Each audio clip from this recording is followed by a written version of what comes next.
কুমিল্লার মর্মান্তিক যে সড়ক দুর্ঘটনাটি ঢাকা চট্টগ্রাম হাইওয়ে পল্লী বিদ্যুতের সামনে নূরজাহান হোটেলের পাশেই এই সড়ক দুর্ঘটনাটি ইউটার্ন অংশটিতে ঘটেছে। যেটা আপনারা ভিডিওতে দেখতে পাচ্ছেন, একটা লরি, একটা প্রাইভেট কার, একটা সিএনজি এবং আরও একাধিক যানবাহনের বিভিন্ন অংশ ক্ষতিগ্রস্ত হয়েছে।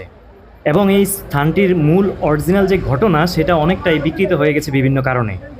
এবং রাস্তার যে অবস্থা, উৎসুক জনতার ভিড়, অন্যদিকে দুই পাশের রাস্তা একেবারে বন্ধ হয়ে যাওয়ার কারণে দুই দিকেই প্রায় 25 থেকে 30 কিলোমিটার ঢাকা চট্টগ্রাম রুট দুই পাশেই বন্ধ হয়ে গেছে। দুর্ঘটনায় ক্ষতিগ্রস্ত গাড়িটি দেখতে পাচ্ছেন, লরিটি, এটা 16 চাকার বড় লরি যেটা আপনারা দেখতে পাচ্ছেন। পাশাপাশি এখানে আইন শৃঙ্খলা রক্ষাকারী বাহিনীর সংখ্যা খুব কম হওয়াতে আসলে পুরো স্থানটি নিয়ন্ত্রণ করা খুবই টাফ হয়ে গেছে। ছোট ছোট ক্যারেং এনেছে, সেগুলো রিটার্ন চলে গেছে, সেগুলো দিয়ে সম্ভব হয়নি সরানো। বর্তমানে বড় বড়, খুবই হাই ডেফিনিশনের যে বড় বড় ক্যারেংগুলো 3টা এসেছে এখানে।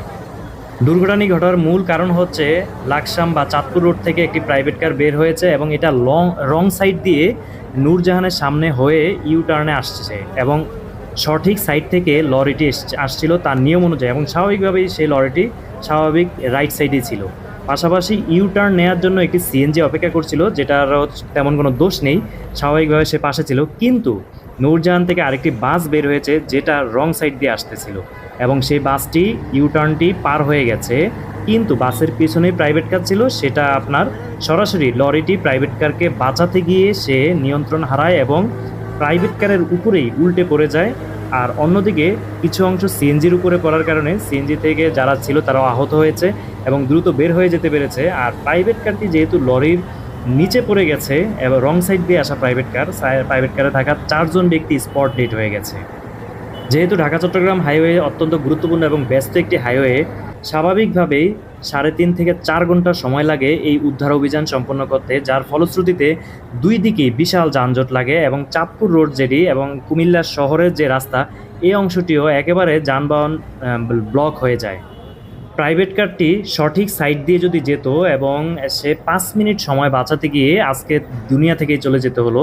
আসলে আমরা অনেকেই এই কাজটি করি, রং সাইড দিয়ে যানবাহন প্রবেশ করাই।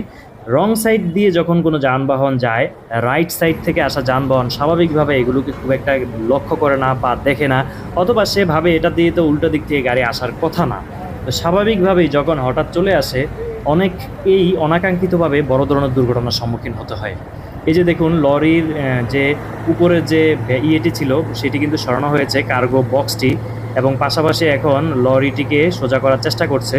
এই যে 3টি ক্যারেং ব্যবহার করা হচ্ছে, দেখুন বিশাল বড় বড়, এগুলো দিয়েও কিন্তু আসলে হিমশিম খেতে হচ্ছে অনেকটা। এই যে দেখুন, ট্রাকটি, লরিটি যেটা এখন সোজা করার চেষ্টা করছে, এর মধ্যে দুই দিক থেকে আসা অনেক গাড়ি আবার এই সিচুয়েশনের মধ্যেও সে আবার রং সাইড দিয়ে নতুন করে ঢুকে যানজট বাড়িয়েছে। দেখুন, লরিটিকে সোজা করার চেষ্টা করছে। এই যে লরিটি মাত্র সোজা হয়ে গেল, এতক্ষণ কিন্তু এক পাশে বাম পাশে উল্টে ছিল এবং বর্তমানে লরিটি সোজা করা হয়েছে। এরপরেই পাশেই রয়েছে কিন্তু দুর্ঘটনায় ক্ষতিগ্রস্ত একটি সিএনজিটি উঠানো হচ্ছে এবং সিএনজিটি এখন সম্ভবত লরির উপরে নিবে এবং লরি সিএনজি পুলিশের যে একটি ভ্যান রয়েছে, ভ্যান নয়, এটি মূলত উদ্ধার অভিযানে ব্যবহৃত একটি মেশিন, সেই মেশিন দিয়ে হয়তোবা টেনে কোনো ডাম্পিং স্টেশনে বা কোনো একটি থানায় নিয়ে যাবে, হাইওয়ে থানাতে। এটা হচ্ছে দুর্ঘটনায় ক্ষতিগ্রস্ত প্রাইভেট কারটি, যেটার উপরে লরিটি এসে পড়ে এবং এখানে 4 জন ছিল যারা অলরেডি মৃত্যুবরণ করেছে স্পট ডেট। যেহেতু লরিটি অনেক ভারী ছিল, এই কারণে আসলে বিকল্প কোনো অপশন ছিল না। এখানে বড় ধরনের দুর্ঘটনা হয়ে গেল, আল্লাহ তাদেরকে জান্নাত নসিব করুক। পাশাপাশি দেখতে পাচ্ছেন হাইওয়ে পুলিশের আরও একটি ক্যারেং চলে আসছে, এটা অলরেডি সম্ভবত মূল লরিটিকে টেনে নিয়ে যাবে।